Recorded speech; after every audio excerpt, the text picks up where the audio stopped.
E bem-vindas e bem-vindes à nossa cerimônia de lançamento do programa FIAR, Formação e Iniciativas Antirracistas, tecendo caminhos para a igualdade racial. Pedimos a todos e todas as pessoas presentes que ocupem seus lugares e silenciem seus celulares. Para maior conforto, disponibilizamos as salas 206 e 210 neste corredor, que ficam ao lado e estarão transmitindo o evento. Convidamos para compor a mesa a Ministra de Estado da Gestão e da Inovação em Serviços Públicos, Esther Dweck.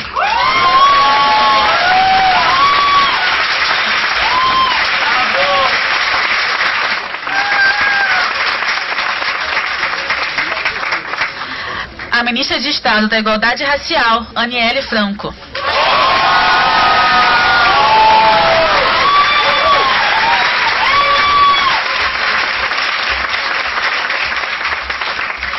O Ministro de Estado dos Direitos Humanos e Cidadania, Silvio Almeida.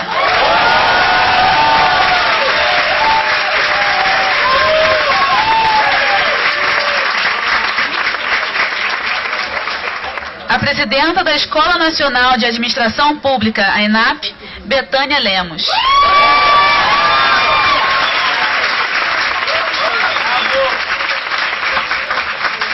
A promotora de Justiça do Ministério Público da Bahia, Lívia Santana Vaz.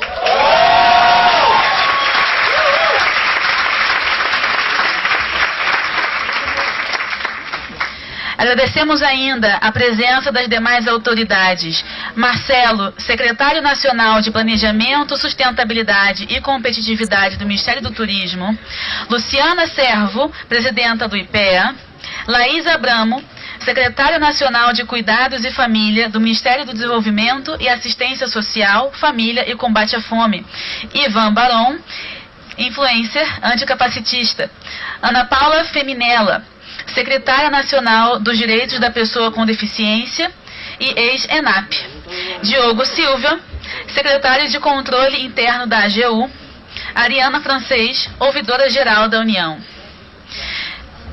Nesse momento, fará uso da palavra. Tomem seus assentos.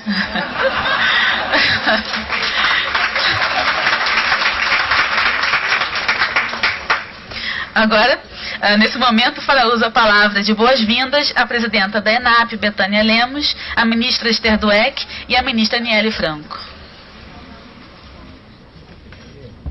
Bem-vindo a todos e a todas aqui presentes, boa noite. É com muita honra que a ENAP hoje recebe todas essas pessoas maravilhosas aqui. Sabe, ministra Esther, quando eu assumi aqui, a senhora me deu uma missão.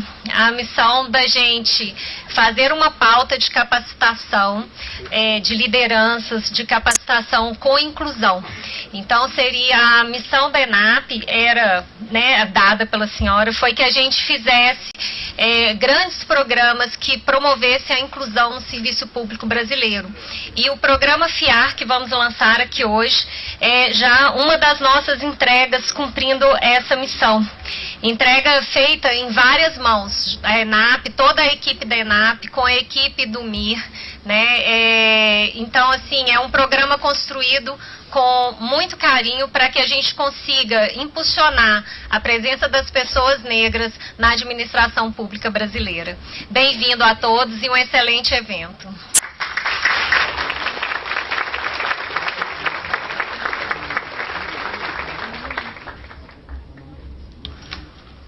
Bom, primeiro, parabenizar a ENAP e o MIR por essa iniciativa, Acho que, para mim, é o evento. Eu já sou considerada, não sei se é verdade ou não, mas a ministra que mais veio à ENAP. Mas nenhum evento estava tão cheio quanto hoje, Realmente.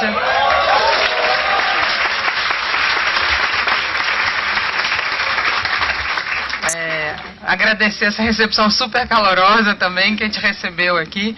E dizer que acho que esse evento está cheio porque essa iniciativa é uma iniciativa realmente muito, muito significativa, transformadora. É para isso que a gente está aqui, para transformar o Estado brasileiro e transformar a sociedade brasileira. Eu acho que essa é uma das iniciativas que vai cumprir esse papel. Então, parabenizar o MIR e a ENAP por essa iniciativa. E eu acho que hoje aqui a gente vai ouvir, né, não a Lívia, que vai ser a nossa grande palestrante, mas também vai ouvir os dois nossos grandes ministros, o ministro Aniele e o ministro Silvio, que realmente é uma oportunidade rara. Não é à toa que ali na hora que a gente foi tirar a foto, parecia que a gente estava num show, né, a quantidade de fotos, assim, porque isso é a representação que está aqui. Realmente é uma honra estar nessa mesa, fazer parte dessa mesa e lançando esse programa. Então, parabéns a todo mundo que participou aí, todas as equipes, e tomara que ele seja realmente um sucesso, que essa abertura aqui indica que ele será. Obrigada, gente.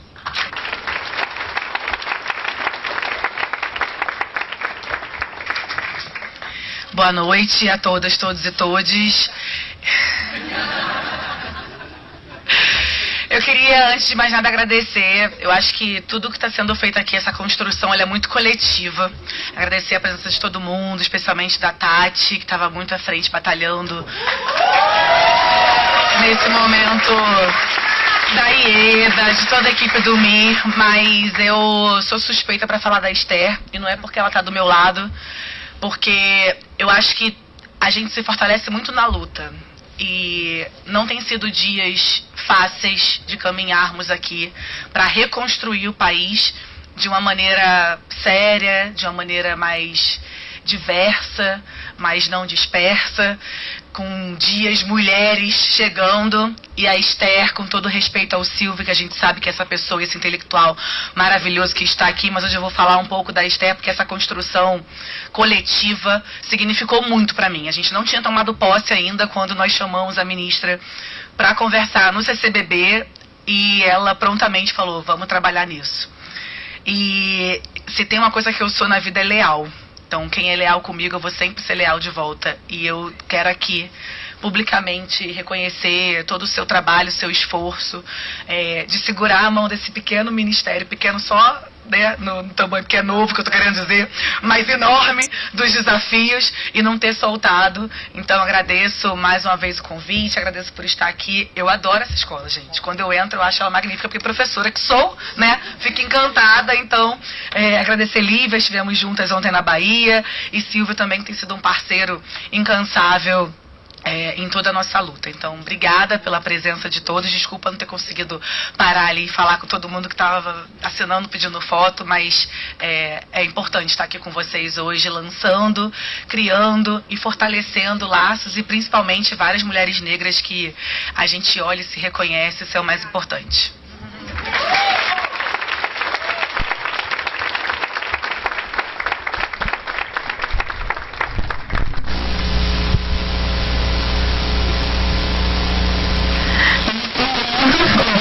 O ministro de Estado dos Direitos Humanos e Cidadania, Silvio Almeida.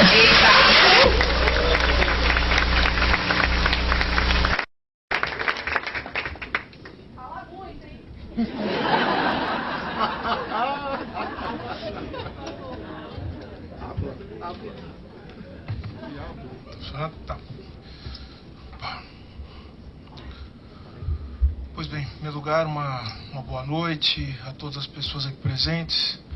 Quero externar minha satisfação, minha alegria de mais uma vez pisar na ENAP, que tem tantos serviços prestados para o Brasil, para a administração pública brasileira, e tenho certeza que tem muito mais a oferecer, especialmente num momento como esse, em que será necessário pensar ou repensar as bases do Estado brasileiro, da administração pública brasileira. Então, todo o meu respeito, todo o meu carinho, toda a minha gratidão à ENAP. Quero cumprimentar também as minhas companheiras de mesa, a ministra da Igualdade Racial, Aniele Franco, minha querida amiga, de quem tenho muito orgulho de ladear nesse governo que tem tantos embates a fazer, tantas coisas a enfrentar. Então, Aniele, muito obrigado pela sua parceria, pela sua amizade. Uma outra amiga que tem aqui, são todas minhas amigas, aliás, aqui, né? Todas elas, sem exceção. Também Ministro Esther Dweck, muito obrigado, Ministro Esther Dweck, também pelo carinho, pela generosidade, pela maneira com que sempre acolhe as nossas dúvidas, nossos pleitos, né? Que são muitos também, mas temos que trabalhar em conjunto a senhora tem sido uma grande parceira. Quero também cumprimentar a presidenta da Escola Nacional de Instrução Pública, da ENAP, a Betânia Lemos. Muito obrigado, Betânia, por ter nos recebido aqui hoje de maneira tão calorosa, carinhosa e também nos franqueando esse espaço para poder pensar esse tema tão difícil que é esse que une combate à discriminação racial, especialmente, mas também... tá baixo? Melhorou? Melhorou, né? Bastante? Então tá bom. Então, como falava da Betânia, agradecer a Betânia também pelo espaço para pensar esse tema tão complexo que é a luta antirracista, a luta contra as discriminações e o tema da administração pública. Também, que não é usual que essas coisas sejam pensadas em comunhão, mas assim o faremos. E por fim, mas não menos importante, minha companheira Lívia Santana Vaz, que é coordenadora do Grupo de Atuação Especial de Proteção dos Direitos Humanos e Combate à Discriminação do Ministério Público da Bahia. Obrigado, Lívia, pela sua presença, pela sua amizade sempre. Senhoras e senhores, eu quero muito rapidamente, até para podermos ouvir Lívia, que é quem mais interessa, falar um pouco sobre a importância de trabalhar esse tema, como eu já disse, que é a questão racial e o tema da administração pública no Brasil. Por que esse tema é importante do ponto de vista teórico, né? A teoria sempre nos orienta para compreender o fenômeno na sua dimensão mais profunda e mais complexa. Primeiro, dizer que a formação das sociedades contemporâneas, ela se dá por um processo que tem a questão racial como uma das questões centrais. Então, quando a gente fala de raça, nós estamos falando ao mesmo tempo de um fenômeno que tem um acento global. Não é apenas no Brasil que a questão racial é importante, mas em todos os lugares em que a modernidade, o capitalismo se instalou, a questão racial ela faz parte daquele processo que a gente chama de processo de formação da subjetividade. Então, a raça ela está presente, de alguma forma, das mais diferentes formas. Por outro lado, esse acento global da raça, assim como estou falando da raça, eu posso falar também de outros elementos que forjam a nossa vida contemporânea e que começam a nascer no que a gente chama de modernidade. Eu posso falar aqui do Estado, acho que esse é um ponto importante. O Estado, as relações econômicas tipicamente do capitalismo, sim, tem esse acento da modernidade, se completam na contemporaneidade, e elas estão numa conexão profunda, ou seja, Estado, capitalismo, o que mais? O direito, as relações jurídicas também elas são o resultado desse processo. O dinheiro como equivalente geral, né, das mercadorias que vão ser trocadas, né? Enfim, e a subjetividade. Obviamente, quando eu falo subjetividade, é a maneira com que nós nos apresentamos no mundo, a partir da nossa condição de indivíduo, o que a gente pensa, aquilo que a gente acredita, na forma com que nós entendemos o mundo e nos entendemos a nós mesmos, né? O que vai gerar depois algo chamado identidade, ou as identidades. Pois bem, então esse processo, que é um processo global, ele ganha perspectivas específicas quando a gente olha para a maneira com que essas formas sociais, e forma social é isso, né, na sociologia, e na filosofia, essas formas sociais elas se manifestam de maneiras distintas a partir do momento que eu tenho contextos históricos que são específicos. O capitalismo, eu estou falando aqui do lado de uma grande pessoa de economia, não se manifesta da mesma maneira em todos os lugares do mundo. Apesar da gente ter a forma Estado, a forma dinheiro, a forma jurídica, em todos os lugares, ou praticamente em todos os lugares do mundo, se manifestam de maneiras diferentes. São processos históricos distintos. Então, isso vai gerar o que a gente pode chamar de formações sociais, né? Formações históricos-sociais. Então vejam que o Estado brasileiro, a partir do momento que se forma, ele se forma a partir dessas determinações históricas, né, ou seja, da reprodução dessas formas que surgem, como eu falei, do movimento da modernidade, mas a partir das particularidades e peculiaridades da nossa posição no mundo. Eu estou falando do fato de estarmos no chamado Sul Global, América Latina, Brasil, ou seja, essas condições, elas determinam também qual é o nosso lugar no mundo, e nesse mundo que se conecta a partir das suas próprias contradições, dos seus conflitos. Os conflitos são provocados a partir de um movimento que, como eu falei, que tem uma certa uniformidade, mas que se manifesta historicamente de maneira distinta. Tudo isso para dizer o seguinte, senhoras e senhores, o Estado brasileiro, portanto, como sendo o resultado desse processo, o Estado brasileiro é atravessado também pelas condições de formação da subjetividade e, portanto, da raça. A gente pode, inclusive, falar até, utilizando até um conceito que eu tenho utilizado a partir da leitura de Milton Santos. Milton Santos falou das formações histórico-espaciais, né? Para falar dessas diferentes manifestações da modernidade capitalista. A gente pode falar também das diferentes formações históricas, porque a raça e as racialidades se apresentam também de forma diferente. Quero dizer o seguinte, apesar dos Estados Unidos e da Europa, né, nós trabalhamos com a concepção de raça, as manifestações do que é raça, as identidades raciais, elas são distintas. E a dinâmica relacional dos Estados Unidos, do Brasil e outros lugares do mundo. Então, apesar de ser negro, né, ser uma condição, como eu disse, global, a manifestação do ser negro nos Estados Unidos, na América Latina, na Europa, se dá de maneira diferente por conta desses outros elementos também, que não podem ser desconsiderados quando se trata da questão racial. Estou falando do quê? Do Estado, do direito, das relações da produção capitalista, ou seja, tudo isso vai determinar a condição do negro, ou do ser negro no mundo. E nesse sentido, nós, enquanto negros, aqueles que o são, e os brancos também, eles são o resultado desses vários fatores que se conjugam para dar sentido para a formação histórico-social do Brasil. Então, somos o que somos por causa da história do Estado brasileiro, do direito brasileiro também. Em resumo, não se pode compreender o que é o Estado brasileiro, o que é a burocracia estatal brasileira, sem entender também a complexidade da questão racial no Brasil. Raça, Estado, direito e as relações econômicas, nas suas várias dimensões, estão numa conexão, uma conexão conflituosa, a gente poderia chamar de dialética, mas elas existem, essas conexões. E eu estou dizendo tudo isso por quê? Para dizer que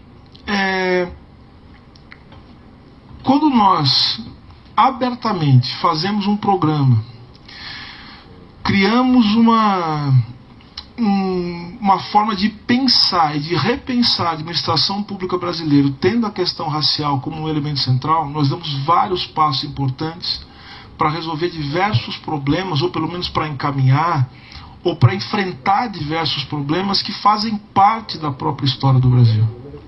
Eu estou falando, por exemplo, da desigualdade. Não se pode pretender que o Estado brasileiro combata as desigualdades que o conformam se nós não estivermos dispostos a enfrentar a complexidade da questão racial.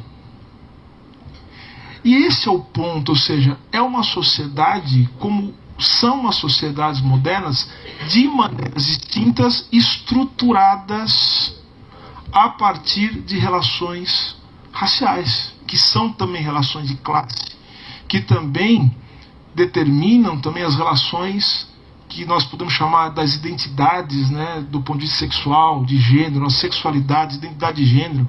Ou seja, nós só podemos entender essas várias possibilidades identitárias a partir do momento em que nós entendemos como as estruturas sociais elas se moldam a partir dessa dinâmica global, que se torna também uma dinâmica regional ou local. Certo? Então, combater o racismo no Brasil, e aí isso vai exigir uma sofisticação maior da nossa parte, é, portanto, se apropriar dos elementos que fazem com que o direito brasileiro, a administração pública brasileira sejam o que são. Combater o racismo no Brasil significa entender como se dá o movimento de reprodução das relações econômicas no Brasil. Combater o racismo no Brasil significa entender como funcionam as relações jurídicas no Brasil. Combater o racismo, senhoras e senhores, exige, portanto, um aprimoramento técnico. Exige, portanto, um conhecimento filosófico. E exige tudo isso, como é óbvio, uma prática política orientada a partir desses conhecimentos, também conhecimentos técnicos. Não se pode pretender combater o racismo se nós não conhecemos como funciona a administração pública brasileira. Como ela concorre para reproduzir as disparidades de raça a partir do momento em que, que é a sua lógica de funcionamento que torna possível a formação das identidades. Eu vou dizer uma coisa que eu sempre digo, meus alunos às vezes ficam meio chocados, que é o seguinte: não existe racismo sem instituições jurídicas. A raça é também uma criação do direito. Para quem tem dúvida em relação a isso, veja o papel, pegando a realidade dos Estados Unidos, nós podemos pegar da Europa, podemos pegar do Brasil, o papel das instituições jurídicas e as suas várias decisões, as normas, regulamentos, na determinação do lugar de certas pessoas que são racializadas. A história dos Estados Unidos é a história da formação da raça a partir de decisões da Suprema Corte americana. Mas o Brasil também não é diferente. E na Europa, cuja dinâmica se dá a partir da ideia da nacionalidade versus imigração, enfim, que evidencia uma condição racial, também é a mesma coisa. Ou seja, Estado, direito e as relações econômicas são centrais para se entender o processo de formação da raça. Então, e para terminar, para encaminhar, eu quero dizer o seguinte: eu fico muito feliz, mais uma vez, com esse projeto de formação, iniciativas antirracistas, porque dá a oportunidade de que nós façamos essa relação tão difícil de ser feita, porque ela exige, primeiro, daqueles que só estudam administração pública que entendam de raça. Estudar racismo é difícil. Mas também exige daqueles que estudam raça que eles entendam também o funcionamento da administração pública e todas as suas peculiaridades. Então, senhoras e senhores, eu sei que isso vai ser muito duro, mas a luta antirracista exige da gente um aprimoramento teórico que vai fazer a gente ter que estudar, por exemplo, direito administrativo, direito constitucional, administração pública. E estudar isso, como diz o Walter Benjamin, a contrapelo, né? Ou seja, tentando entender na leitura desses temas aquilo que é dito sem ser dito. E é muito importante que nós possamos entender isso. Então, senhoras e senhores, acho que a gente inaugura um novo capítulo aqui. Esse capítulo que faz com que, de fato, a nossa luta, a nossa possibilidade de superar o racismo passe necessariamente pela construção de um novo modelo de administração pública no Brasil, sem o qual isso não será possível. Muito obrigado.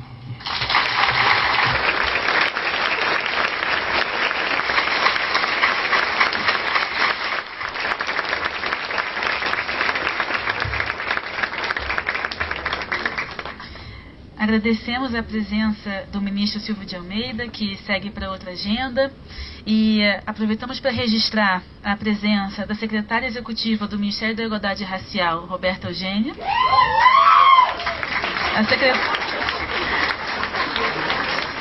a secretária do Sinapir, Ieda Leal,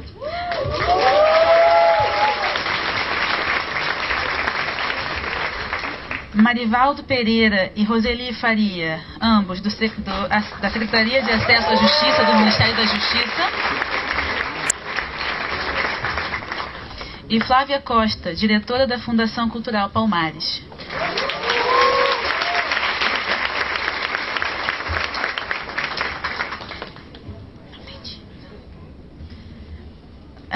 Agora com a palavra a ministra de Estado da Gestão, Inovação e Serviços Públicos, Esther Dweck. Obrigada. Bom, boa noite, né? Novamente, né? Até já falo. Oi? Não, sem problema.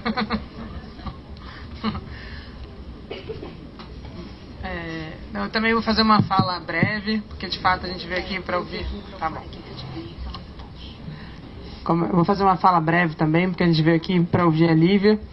E eu também vou ter que me ausentar depois, por também outros motivos de agenda, mas infelizmente vou perder a fala da Lívia, mas como vai ficar gravado, depois vai poder ouvir. A fala da Aniele também. Acho que primeiro, para reforçar, né, o prazer de estar aqui e a honra, no fundo, de estar nessa mesa. E como a Aniele falou, de fato, a gente se conheceu na transição, né, desde a transição a gente não se desgrudou mais, né, como nessa linha de ninguém solta a mão de ninguém para a gente conseguir fazer as coisas que precisam ser feitas. A fala do Silvio também é muito importante, porque, de fato, essa transformação da administração pública passa pelo Ministério da Gestão, né? A gente sabe que as ações que a gente precisa fazer, né, algumas que a gente já conseguiu fazer, mas são poucas ainda, né, mas já são representativas, mas a gente vai, na verdade, é um longo caminho de uma mudança profunda na administração pública brasileira, e principalmente a partir desse processo de capacitação para que a gente seja, né, antirracista, né, antietarista, anticapacitista, né? A gente tem toda uma longa lista aí de coisas que a gente precisa mudar de forma permanente na administração pública brasileira. Mas sem dúvida nenhuma, essa iniciativa de hoje, como eu já falei, para mim é realmente uma das mais importantes a gente fazer. Eu queria contar uma história, o Silvio não está aqui, mas que envolve ele, foi quando eu conheci o Silvio. A Aniele eu conheci na transição, o Silvio eu conheci um pouquinho antes, em 2018, quando nós dois lançamos um livro na Flip. E, na verdade, eu tinha participado de um debate, 3 dias antes, um debate que era em São Paulo sobre, enfim, era 2018 o ano, né? Então era um ano bastante tenso, como todo mundo sabe, era julho de 2018, já era um cenário que a gente não sabia bem o que ia acontecer no Brasil naquele ano, era um ano eleitoral. E eu fiz uma fala, enfim, muito contra o desmonte do Estado brasileiro, e falando muito das desigualdades, mas de maneira genérica. E a Érica Malonguinho estava comigo na mesa, e eu falo que ela me deu uma lição, assim, que eu nunca mais esqueci. Ela falou: a desigualdade no Brasil não é genérica, o Brasil tem cor, tem gênero, né? E aquela fala dela foi, claro que eu sabia que ela estava falando, mas eu percebi que a minha fala não explicitava isso. E eu falei, nossa, nunca mais vou poder falar de desigualdade dessa maneira genérica, porque ela não é genérica, ela é muito concreta, né? E no Brasil, principalmente, ela realmente tem cor, né? Tem raça, tem etnia, tem gênero, e a gente não pode esquecer disso, porque não adianta, você vai ter que combater todas elas para, de fato, combater a desigualdade, né? O combate à desigualdade não é algo genérico. E aí foi engraçado que eu encontrei o Silvio na verdade, não encontrei, eu encontrei um grupo de pessoas onde o Silvio estava, e eu comentei isso, né? Eu falei, eu estava nesse debate, a Érica Malonguinho falou isso, aí eu falava assim, tá aqui um livro para você ler, era o livro do Silvio, esse aqui é o Silvio, você devia conhecê-lo, né? E foi bem bacana, realmente, eu li o livro dele, falei, realmente eu não posso, agora aprendi um monte de coisa, mas eu acho que é isso, essa formação, né, antirracista, ela é essencial. Porque a gente, na sociedade brasileira, a gente sabe, né, que isso é uma coisa que precisa ser realmente, precisa de uma formação para conseguir, de fato, combater o racismo na população brasileira, na sociedade brasileira, né? Então, acho que isso é essencial, então por isso que eu queria contar essa história, porque, né, acho que todo mundo precisa disso, é uma luta diária, né, de conscientização e de formação mesmo, é uma formação, como diz o nome aqui. E eu acho que é exatamente isso, então parabenizar a Tatiana, ser uma das líderes aí, né? Tatiana, já tenho várias vezes eu ouço o nome da Tatiana em algumas iniciativas, né? Então, parabéns, né? Realmente é algo super importante. E, de fato, no Ministério a gente tem feito algumas ações, acho que a mais importante, né? Foi no dia 21 de março, que a gente fez junto com o decreto, né, de reserva de vagas para 30% nos cargos de liderança no governo federal, e que realmente foi a gente desde a transição vinha conversando sobre isso, e isso vai exigir da gente, né, não só, a gente tem todo um processo inicial de recadastramento, que eu acho que isso é muito importante todo mundo entender. Por que a necessidade de recadastramento? A gente percebeu que nossos registros administrativos tinham, quase todo mundo tem lá preenchido a sua cor ou raça, né? E a gente, na verdade, percebeu que em alguns casos tinham sido automáticos. A pessoa não tinha se autodeclarado, né? Então a gente percebeu que tinha alguns erros, porque até pelo processo de mudança da sociedade brasileira, de saber da pessoa como se autodeclarar negro, né, pardo ou preto principalmente, que é uma mudança importante na sociedade brasileira, de maior conscientização. Então a gente falou, a gente precisa de um recadastramento, porque a gente precisa que as pessoas se autodeclarem, as pessoas tomem a consciência disso, saibam a importância disso, para que a gente possa ter um número mais correto, mais preciso sobre o que de fato é hoje a administração pública brasileira. E a gente está num processo, né? A gente lançou o Observatório de Pessoal, onde a gente já fez um primeiro panorama para entender como está hoje os cargos de liderança. E a gente sabe que eram os dados de fevereiro, então ele ainda não era totalmente representativo do novo governo. A gente acha que provavelmente os dados de abril ou maio vão ser mais representativos, a gente teve mais gente tomando posse, né? Então a gente está nesse processo, ao mesmo tempo de recadastramento e de manter esse processo de avaliação permanente. O próprio decreto ele já trazia a necessidade de outros atos dos dois ministérios em conjunto, né, do MG e do MIR, e as nossas equipes continuam trabalhando, né, também a minha equipe está ali atrás, as três que estão mais trabalhando nisso estão lá em pé ali atrás, a Luana, a Cida e a Dani, né, as três ficaram lá atrás, longe, a Patrícia, a gabinete também está aqui, mas elas três é que estão tocando bastante isso. E um outro trabalho que a gente está fazendo super importante ainda esse ano, junto com o MIR, não sei se todo mundo sabe, mas ano que vem as cotas nos concursos públicos vence, né? Ele tinha um prazo de 10 anos e vence no ano que vem. A gente está trabalhando numa nova minuta, justamente de um projeto de lei, para que a gente encaminhe ainda esse ano para o Congresso, para que a gente possa votar antes de vencer o projeto anterior, porque é muito importante que isso aconteça, não tem um vácuo, né? Como vocês sabem, a gente está soltando vários concursos públicos esse ano, vai autorizar vários concursos públicos esse ano, e a gente quer que eles todos tenham... que a gente consiga, de fato, a gente já tem trabalhos do IPEA, trabalhos da própria ENAP, de análise do projeto anterior. A gente está vendo coisas que podem ser melhoradas no projeto anterior, não é simplesmente replicar o que foi feito, né, ver as brechas. A gente sabe que em algumas áreas foi mais difícil o preenchimento das cotas, tentar entender por que aconteceu isso. Então a gente está num processo importante de fazer isso, para que a gente tenha um projeto que seja debatido com a sociedade, seja defendido pela sociedade brasileira e que tenha pouca dificuldade de aprovação no Congresso brasileiro. Então acho que esse vai ser um trabalho muito importante a ser feito nos próximos meses, né, poucos meses inclusive, para que a gente possa realmente encaminhar um projeto bem bacana que possa ser discutido e aprovado com bastante celeridade, para que a gente não tenha nenhum risco de descontinuidade nessa política, que também é super importante. E eu acho que a gente está aqui realmente essa iniciativa de hoje que a gente está lançando aqui é mais uma das iniciativas nesse sentido, né? E, como eu já disse, muito importante, que eu acho que ela tem uma visão, de novo, de transformar o setor público brasileiro, mas qual a importância disso, né? E acho que se a gente pensar a combinação dessas três coisas, né? Vamos fazer cotas na ascensão ao serviço público, né? No acesso ao serviço público, cotas na ascensão, para que a gente garanta, e uma formação das pessoas para que a gente possa ter políticas pensadas justamente para combater o racismo, né, e políticas antirracistas. Mas por que a importância de ter pessoas negras nos cargos altos, né? E eu acho que isso é uma coisa que já ficou muito claro para todo mundo. Está muito associada também à recriação, né, até com um novo nome, né, do Ministério de Igualdade Racial, né, mais a Secretaria de Políticas de Promoção da Igualdade Racial, né, até essa discussão do nome foi importante, porque já é uma mudança, então é uma evolução em relação à CEPIR, né, que a CEPIR teve seu papel histórico super relevante, mas acho que o Ministério ele já vem mais fortalecido, então no fundo é uma recriação, mas já com uma nova roupagem, né, com uma nova visão. O próprio Ministério das Mulheres, que voltou com muita força, né, o Ministério dos Povos Indígenas, que é uma criação nova. né? E por que a necessidade de ter esses olhares, de ter ministérios voltados para essas pautas?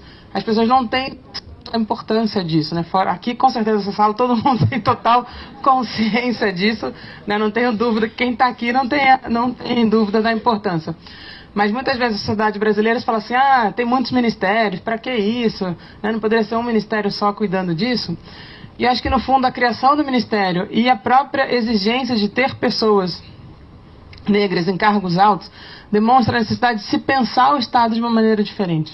A gente jamais teria, raramente teria aquele ato de 21 de março com o que foi proposto, se não tivesse um ministério que tivesse como missão pensar isso.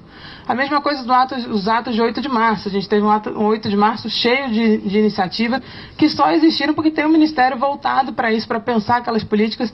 E a mesma coisa agora no ATL, né, no Acampamento Terra Livre, que também teve várias coisas que estão sendo pensadas, que ainda tem outras que ainda vão sair, que não deu tempo de fazer, em todas as áreas, claro, né? Porque se a gente fizesse tudo no primeiro ano, realmente também a gente tem muito mais coisa para ser feita, né? Temos muito tempo, pouco tempo, né? Mas ainda temos mais tempo do que os 100 dias iniciais. Que o presidente sempre fala, né? Bom, passou 100 dias, então agora, na verdade, faltam... Aí ele faz as contas lá e fala, só faltam tantos dias. Eles sempre só faltam tantos, né? Então, a gente tem que ter essa noção de urgência, porque é isso mesmo, né? A gente não pode deixar para amanhã, né? O que a gente já consegue fazer hoje, mas tem coisas que a gente vai aprimorando e fortalecendo.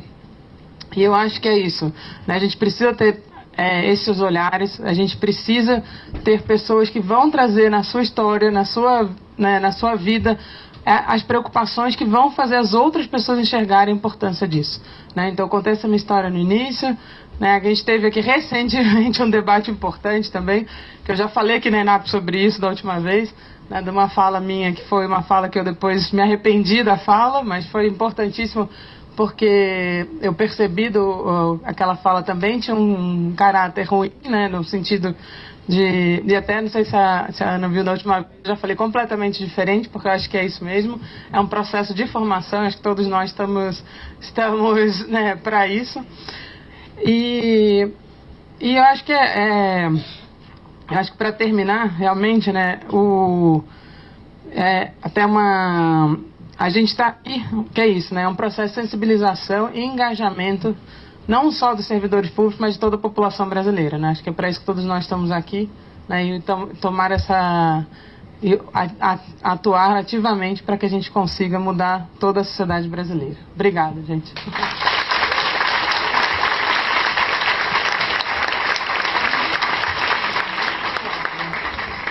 Agradecemos a presença da ministra Esther Dweck, que segue para outra agenda.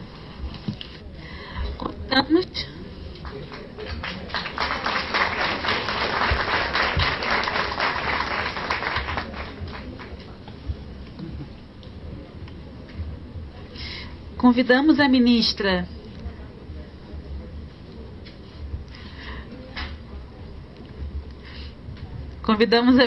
Aniele Franco e a presidenta da ENAP, Betânia Lemos, para assinarem o protocolo de intenções entre a Escola Nacional da Administração Pública, ENAP, e o Ministério da Igualdade Racial.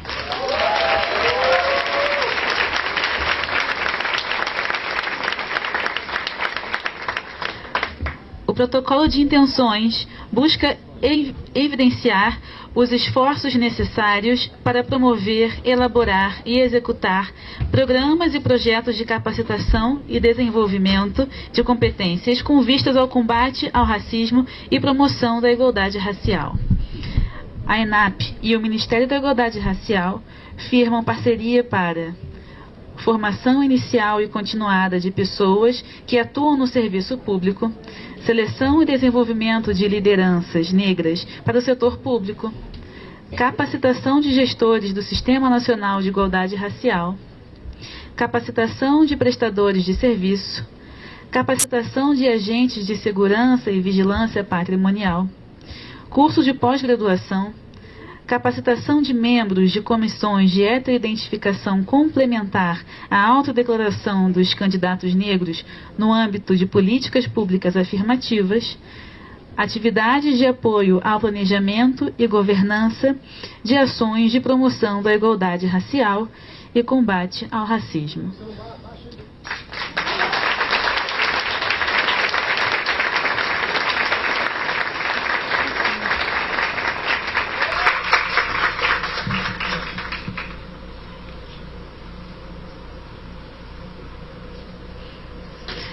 Agora convidamos com a palavra a presidenta da ENAP, Betânia Lemos, que fará a apresentação do projeto FIAR.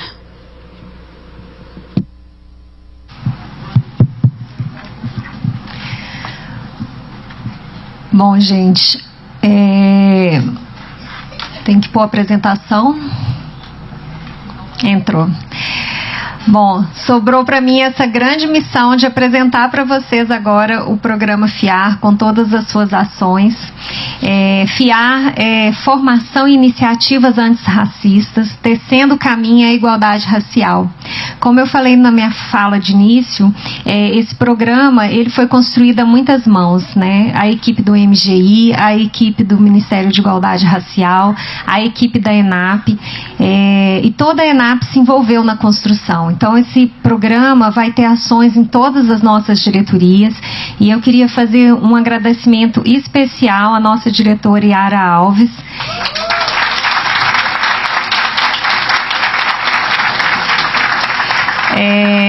Apesar de o programa vai ser desenvolvido em todas as diretorias, ela foi o nosso ponto focal e a grande responsável pela construção e articulação de todas essas ações. Obrigada, Yara, e obrigada a toda a equipe envolvida.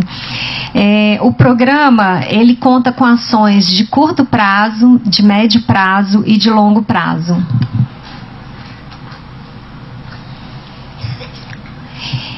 O programa FIAR, ele é uma estratégia, então, da ENAP, junto com o Ministério de Igualdade Racial, para a gente promover o impulsionamento das pessoas negras na administração pública, impulsioná-las para que elas possam preencher as cotas, né, de vagas agora de líderes, que a ministra Esther falou um pouco antes, que elas preencham qualificadamente, dando um show nessa esplanada e um show na administração pública, fazendo realmente diferença e conhecendo todas as nuances e as necessidades da administração pública, que muitas vezes foi privado das pessoas negras conhecerem, foi privado das formações. Essa é uma das grandes importâncias dessa iniciativa. Ela visa a gente a fazer a transformação do Estado através de uma série de ações de políticas de formação de pessoas nas políticas antirracistas, para que os servidores que não são negros também entendam essa importância, a importância da gente ter diversidade no serviço público, porque só através da diversidade no serviço público é que o serviço público vai ser realmente representativo da população, e é através dessa diversidade que a população vai poder ver no governo, no serviço público, uma vantagem para ela, vai poder se ver refletido no serviço público. E isso reforça não só a capacidade do Estado de entregar políticas públicas mais aderentes, como também reforça o próprio conceito de democracia. Então, o programa ele atua com formação, mas ele também atua com pesquisas para dar subsídio à formulação das políticas públicas, com produção de dados e com toda uma agenda de combate à desigualdade racial. A gente tem ações de curto prazo. Ações de curto prazo vão ser ainda nesse semestre, que está quase acabando, mas a gente já vai ter diversas ações esse semestre. São muitas, entre elas eu queria destacar a turma exclusiva para pessoas negras no nosso curso de liderança premium. Então vamos ter uma turma só para negros.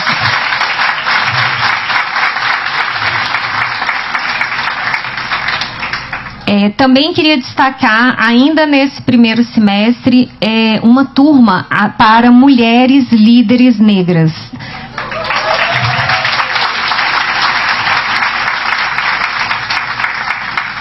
Nas ações de médio prazo, teremos vários cursos de capacitação, tanto heteroidentificação, como capacitação letramento racial, vários outros. O médio prazo a gente está considerando o segundo semestre desse ano. Então, tá aí, são uma série de ações, uma série de cursos, e também vamos dar assessorias ao Sinapir e oficinas para capacitar os órgãos e as pessoas nas políticas anticarcistas. E o longo prazo, que a gente está considerando que é o ano de 2024, a gente vai estar lançando durante o ano de 2023, vamos estar trabalhando para construir os lançamentos em 2024. Vários cursos EAD que vão ficar disponíveis, não só para os servidores públicos, mas para todas as pessoas da sociedade brasileira na nossa Escola Virtual de Governo, a EVG. Esses cursos vão ficar disponíveis, vai ter cursos para vigilantes, cursos de letramento racial, banca de heteroidentificação, e aí, uma vez que esses cursos estão na EVG, as pessoas podem acessar quando quiserem, fazer no seu ritmo, no seu momento. E várias outras ações também em 2024, como trilha de aprendizagem estruturada. E eu queria destacar aqui as metodologias. A gente vai criar metodologias para transversalidade de gênero e raça em todos os cursos da ENAP, mas também metodologias para ensinar os ministérios a fazer ações transversais em todas as suas políticas públicas. Então, a ideia é que criamos essas metodologias e disseminemos no serviço público. Bom, gente, então são todas essas ações que estão previstas e muitas outras virão. Essa é só a primeira lista. Muito obrigada.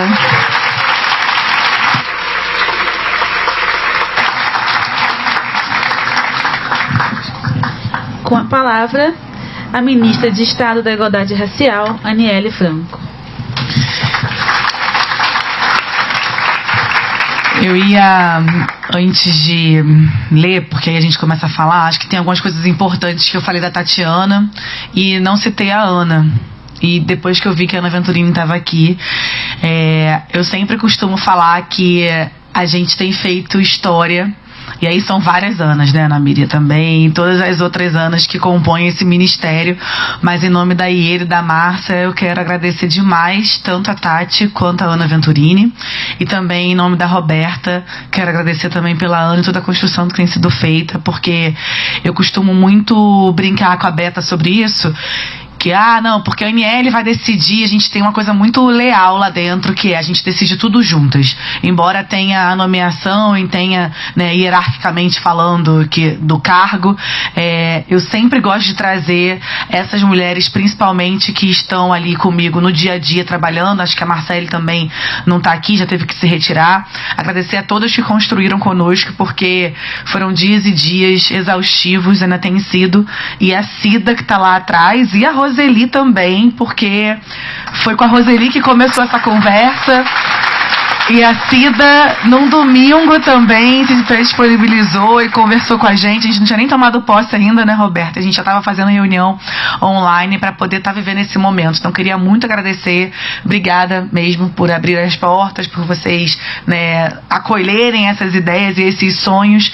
A Esther falou muito bem, assim, a gente não dá para fazer tudo, mas a gente tem tentado fazer muita coisa, né? O Marivaldo, bendito fruto entre as mulheres, está aqui, porque também é um parceiro nosso de várias outras lutas. Então, quando eu vi ali, queria chamá-lo. Mas muito, muito obrigada por toda a construção, obrigada por todo o carinho que vocês têm tido nessa equipe, muito obrigada por a gente estar conseguindo caminhar aí juntinhos. Bom, primeiro, mais uma vez, né, a importância da gente ter pessoas como Lívia, como Esther e como Silvia abrindo. Você nem precisa dizer mais uma vez, muito obrigada por tudo, mas de terem essas pessoas também aqui falando, né, nesse lugar tão respeitado. Então, feliz é o país que reserva tempo e inteligência para a gente pensar na educação e na perspectiva de transformação social, como a gente está fazendo aqui hoje, né? E como boa professora que sou desde 17 anos, para mim significa muito. Aliás, quero saber de todos esses cursos, porque quero estar presente também nos cursos, para poder vir. Em que tempo? Não sei, mas a gente vai ver. Veremos. Compromissado é o país que compreende a função central da educação para a emancipação individual e coletiva da nossa população e que se empenha corajosamente a avançar enquanto nação, também por meio da educação principalmente. O Brasil da democracia voltou, não para ser o mesmo de antes, mas para enxergar o futuro ressignificando o sentido da ação pública como símbolo do que é construído para a coletividade, para o bem viver, com urgência prioritária aos que foram barrados do acesso à cidadania. A recriação do Ministério da Igualdade Racial nesse governo representa o compromisso inegociável do presidente Lula com esta agenda e com o enfrentamento às desigualdades e opressões. Estamos aqui para colocar em prática o que está no discurso, para que a gente possa concretizar uma mudança. Nós lançamos agora, em parceria com a ENAP, um programa que tem um nome poético e diz muito das nossas pretensões enquanto poder público. É o programa FIAR, Formações e Iniciativas Antirracistas, Tecendo Caminhos para a Igualdade Racial, que trata do desenvolvimento e promoção de cursos, metodologias, pesquisas e eventos cada vez mais ligados à igualdade racial. Esse tecido que trata, o programa é a educação antirracista, que é essencial para que a gente possa ter uma democracia mais fortalecida. Um dos caminhos mais eficazes para criar consciência sobre as matrizes da desigualdade e conduzir a população para novas regras de valores, em que as diferenças sejam um rico elemento da natureza humana e não um fator de violência e exclusão. Nossa chegada a esse ministério revela como são significativas as ações afirmativas que rompem as barreiras historicamente postas no acesso a direitos por pessoas negras nesse país. Dentre as iniciativas do FIAR, destacam-se cursos em formato remoto, híbrido ou presencial para servidoras e servidores públicos federais relacionados a temas como relações étnico-raciais no serviço público e a transversalidade de raça e gênero nas políticas públicas, de modo a contribuir para o letramento racial de todas as pessoas que atuam no poder público. Na medida em que as trabalhadoras e trabalhadores que se relacionam com a sociedade tomam consciência e aprendem a agir para a promoção da equidade racial, haverá uma mudança lenta, porém constante, nas relações sociais que estabelecemos. O FIAR também prevê o desenvolvimento de cursos voltados para carreiras específicas, de modo a fortalecer as políticas de igualdade racial em setores específicos, como gestão de pessoas, por exemplo. Serão desenvolvidos cursos em parceria com a Escola Virtual Gov, que oferece cursos à distância e acessíveis por qualquer pessoa interessada, permitindo dar mais capilaridade para algumas temáticas e levar informações para gestores estaduais, municipais e servidores de órgãos de outros poderes, como o Legislativo e o Judiciário. Como nos ensinou o Paulo Freire, quem aprende sempre ensina e quem ensina sempre aprende. É o ciclo revolucionário da educação, da busca pelo conhecimento, espaço que conheço muito bem, tanto na minha trajetória como professora, como na minha trajetória como doutoranda. Ainda tem isso, tem que terminar o doutorado. Quando o conhecimento circula, se amplia, toda a sociedade está ganhando. Essa parceria é a cara do nosso Brasil redemocratizado, que coloca a equidade étnico-racial e o enfrentamento às desigualdades no centro dos debates. E faz isso construindo coletivamente com respeito e coragem. Como a que tivemos ao criar a importantíssima política pública para enegrecer o alto escalão do Poder Público Federal, em parceria com o MGI. Falo do Decreto 11.443, determinando o preenchimento mínimo de 30% dos cargos de comissão e funções de confiança por pessoas negras, assinado pelo presidente Lula no último dia 21 de março. O grande destaque dessa política, que já está em vigor, é a divisão do percentual mínimo entre 2 níveis de cargos, de modo a alcançar a meta na média liderança, tanto nos níveis de 1 a 12, quanto de 3 a 17. Esse decreto é emblemático que insere negros e negras na ponta e no topo da implementação de políticas públicas no governo federal é, com toda certeza, parte de um novo horizonte. Para aprimorar a formação e apoiar a presença dessas servidoras e servidores de que trata o decreto, o projeto FIAR realizará cursos de liderança voltados exclusivamente ou com vagas reservadas para profissionais negras e negros no governo federal. Por fim, a ENAP irá auxiliar o MIR na retomada da pesquisa da avaliação da implementação da lei de cotas nos concursos públicos federais, como já foi falado aqui anteriormente. A própria ENAP realizou pesquisa dos dados até 2019, num trabalho que será lançado no final de maio, e a partir de agora retomaremos a pesquisa nessa parceria para analisar os dados de 2020, 2021 e 2022. 2022. O objetivo é construir uma base mais atualizada sobre a implementação das cotas nos concursos públicos federais, dados essenciais para construir políticas públicas mais eficazes. Encerro minha fala destacando dos aprendizados do povo brasileiro, especialmente o povo preto, que aprendeu a celebrar as vitórias, mas sempre com atenção e os sentidos aguçados. Experimentamos nos últimos anos a fragilidade até das grandes conquistas. Então, todos os dias devem ser dedicados a cultivar a democracia no Brasil, para que eventos como esses sejam uma rotina, que a promoção da equidade racial seja política de Estado, não de governo. Vamos seguir adiante, comemorando a potência transformadora da educação para a liberdade, para o respeito, o acesso a direitos para todas as pessoas. O Brasil, ele é o nosso Brasil e a nossa igualdade. Eu sempre costumo dizer que aprendi com a minha mãe e sigo aprendendo com ela todos os dias, que o nosso conhecimento ninguém tira. Toda vez que a gente pode, cada vez mais se fortalecer, e eu digo muito, principalmente, com todo respeito às mulheres que estão aqui presentes, mas principalmente com muito carinho e respeito, eu repito, para as mulheres negras, porque a gente diariamente precisa comprovar que nós somos capazes. Nós somos diariamente questionadas se temos condições profissionais, emocionais, físicas e outras coisas para estarmos aqui presentes. Eu acho que o mais belo da gente estar construindo e reconstruindo esse país é o respeito, e cada vez mais são banco de dados com pessoas negras, onde a gente comprova que estamos prontos para adentrar qualquer espaço de poder, seja ele aqui ou fora.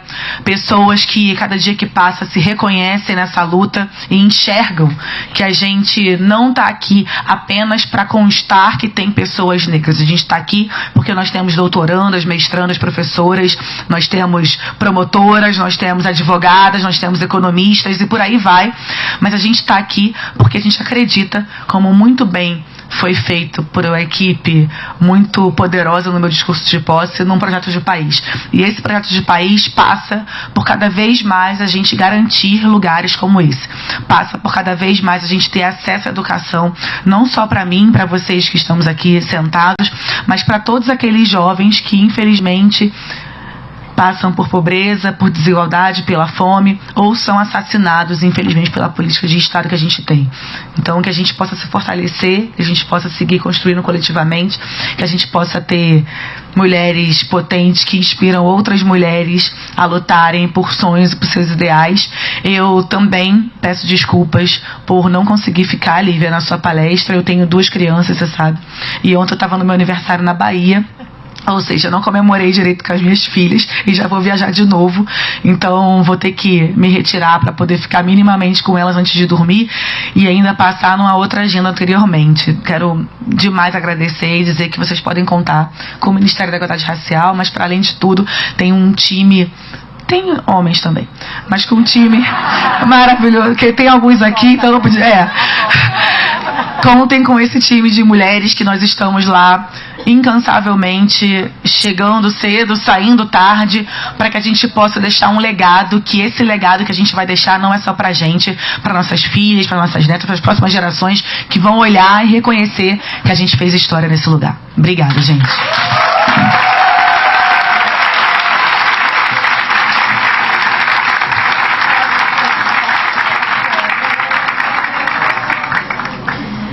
Agradecemos a presença da ministra Aniele Franco, que segue para outra agenda acompanhada da secretária executiva Roberta Eugênio.